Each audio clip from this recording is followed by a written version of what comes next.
Imagine a village in the deep woods of 16th century France, not a town with a stone church and a market square, a cluster of timber huts pressed against a forest so old and dense that sunlight barely touched the floor.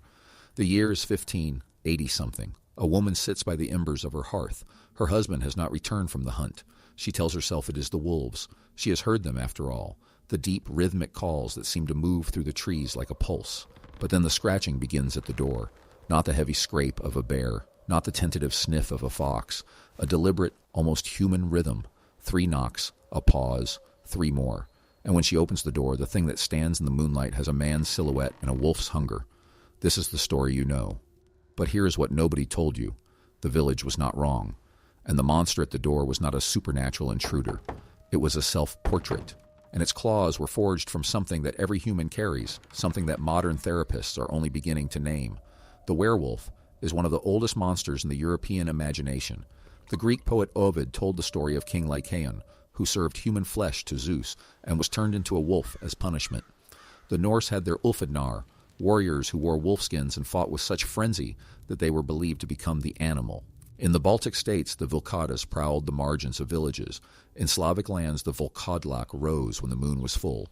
And in medieval France, between the years 1520 and 1630, over 30,000 people were tried for the crime of lycanthropy, the belief that they had physically transformed into a wolf. The confessions are terrifying and specific. They describe the sensation of fur sprouting from beneath the skin, the taste of raw meat, the metallic smell of blood on the tongue, the feeling of running on 4 legs through a moonlit field, the wind tearing past ears that had reshaped themselves into points. The accused did not merely claim to have done these things.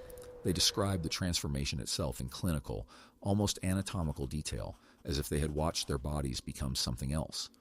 The official story is that these people were victims of superstition and mass hysteria, medieval peasants terrified of the forest, projecting their fears onto a convenient monster.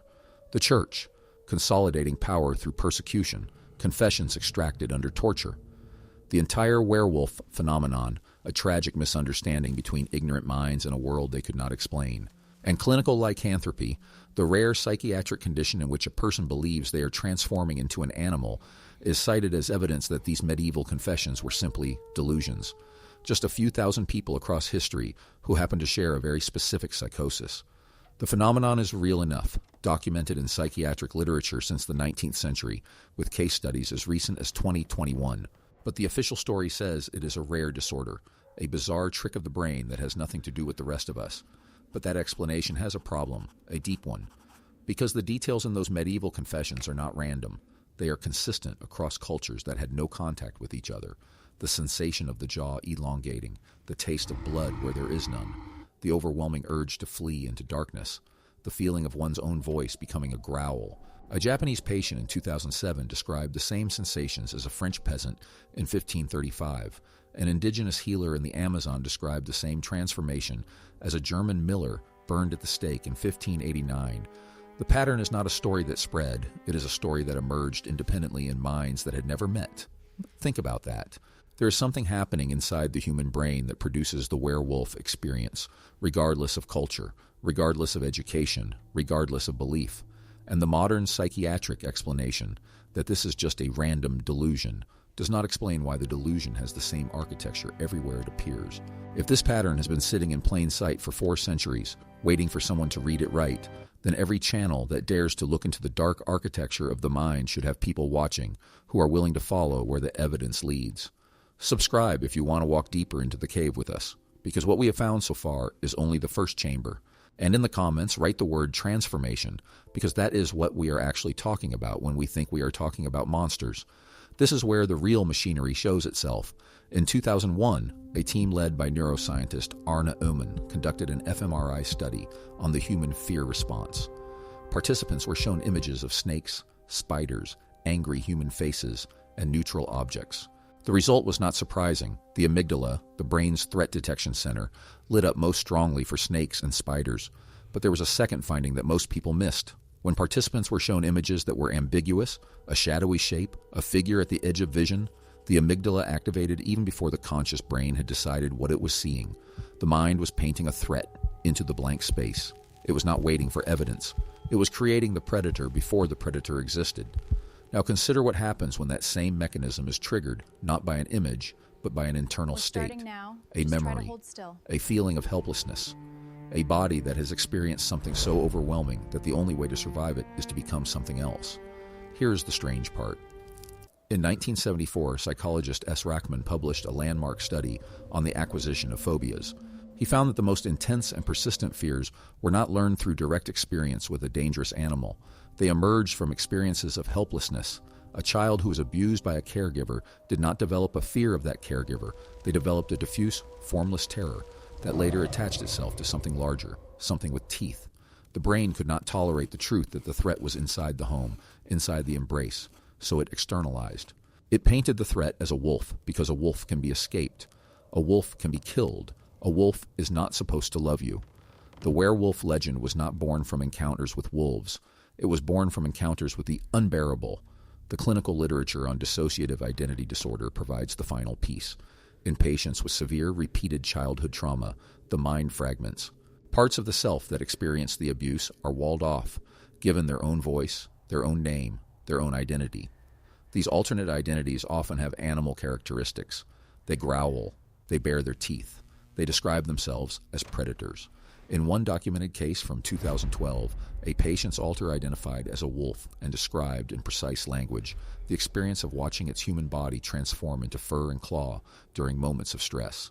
The patient had never heard of clinical lycanthropy, had never read a werewolf story, and yet the description was identical to the confessions of 16th century French villagers. The mind, when faced with the unfaceable, does not break. It bends. It reshapes. It creates a monster that can carry what the human cannot. The therapists call it dissociation, the shamans called it transformation, and the villagers called it the werewolf. But the mechanism is the same. When trauma reaches a threshold that the psyche cannot contain, the boundary between self and other dissolves.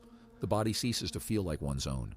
The impulses that arise, the urge to bite, to run, to howl, are not madness. They are the survival instincts of an animal that has been caged too long. The werewolf is not a curse from the devil. It is the mind's last invention, a creature strong enough to survive what the human cannot. If you have stayed with us this far, you understand now that this is not a channel about folklore.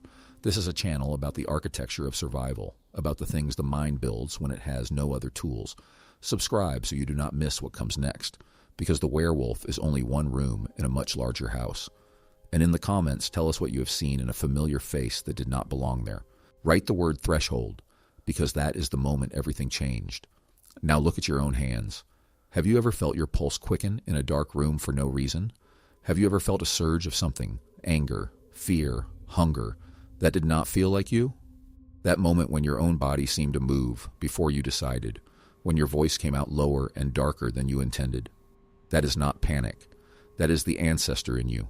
That is the same machinery that painted the wolf onto the cave wall, that whispered to the medieval villager that something with fur and fangs was standing outside her door. You have met this monster. It has your face. The transformation in understanding is this. The werewolf legend is not a mistake made by frightened people. It is the most honest record we have of what trauma does to human consciousness. The old answer was simple. They were superstitious, they were delusional, they were mad. But the real answer is stranger and more unsettling. The werewolf is a diagnostic category that our ancestors encoded into folklore because they did not have the vocabulary to describe what they were seeing. They watched their neighbors become something else. They watched themselves become something else. And they told the story the only way they could, as a transformation, a curse, a monster that lives in the blood and rises when the moon is full. The therapists call it a disorder of identity. The shamans called it a spirit possession. The villagers called it lycanthropy. But when you strip away the language, the same truth remains. The human mind, when it has survived what no mind should survive, does not remain human. It becomes something that can keep living. Something with claws and fangs and a hunger that has nothing to do with food. To forget this was to survive the wildfire of civilization. To remember is to understand the darkness that lives not in the forest, but in the silence between heartbeats. The werewolf never walked on 4 legs. It always walked on 2. And it has been walking beside you your entire life. Every child raised in a violent home learns the same silent lesson by the age of 6 or 7. There are moments when the face of the person you love changes. The jaw tightens, the eyes go flat, the voice drops into a register that does not belong to the parent you know, and the child learns something that no amount of therapy will fully undo, that the human shape is not permanent, that it can split open, that something else can look out through familiar eyes. The werewolf legend is not a story about wolves. It is a story about the people who were supposed to protect us and what they became instead.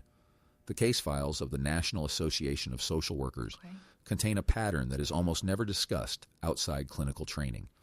In interviews with adult survivors of childhood abuse, a specific metaphor recurs with statistical significance that cannot be ignored.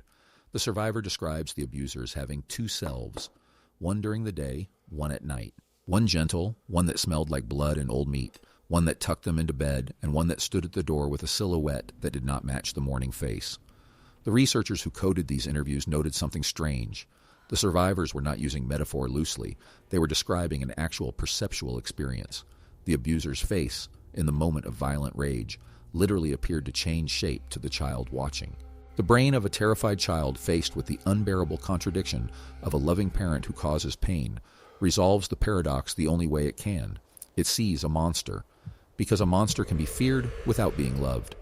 A monster does not require you to hold both truths at once. This is the door that the werewolf legend opens, a door that modern psychology has only begun to walk through in the last 20 years. In 2015, researchers at the University of Oregon published a study on the phenomenon of perceptual dissociation in trauma survivors. Participants were shown images of human faces that were digitally altered to shift, very slowly, into animal features. The control group recognized the transition at the normal threshold. The trauma survivors recognized it much earlier. Their brains were primed to see the shift. They had learned in childhood to watch for the moment when the human mask slipped and the other thing appeared. The study was small, but the implication is vast. The werewolf is not a delusion. It is a trained perception, a survival skill that some human beings develop because their lives depend on recognizing when a familiar face is about to become a threat. Think about what that means for the thousands of confessions recorded across Europe. The villagers were not hallucinating. They were not under the influence of ergot poisoning or mass hysteria. They were describing, in the only vocabulary available to them, the perceptual experience of living in proximity to people whose trauma had broken through the boundary of the human. The miller who beat his children became in the eyes of the village a creature that changed under the full moon. The farmer who returned from war with a silence that his family could not reach became a man who howled in the night. The legend encoded a clinical reality that would not be named for another 400 years. Here is what the old answer misses entirely. The werewolf is not one monster. It is two. There is the wolf, the predator, the hunger, the thing with teeth. And there is the human who becomes the wolf, the tragedy, the loss, the person who wakes up covered in blood with no memory of what they have done. This duality is the core of every werewolf story that has survived, and it is the core of every trauma survivor's testimony. I didn't mean to hurt anyone. I do not remember doing it. That was not me. The werewolf is not the abuser. The werewolf is the dissociated self that the abuser became. And the horror of the legend is not that the monster exists. It is that the monster used to be human. The final evidence comes from an unexpected source. In 2018, a meta-analysis of 53 studies on the neurobiology of PTSD found a consistent pattern in brain structure. The hippocampus was smaller.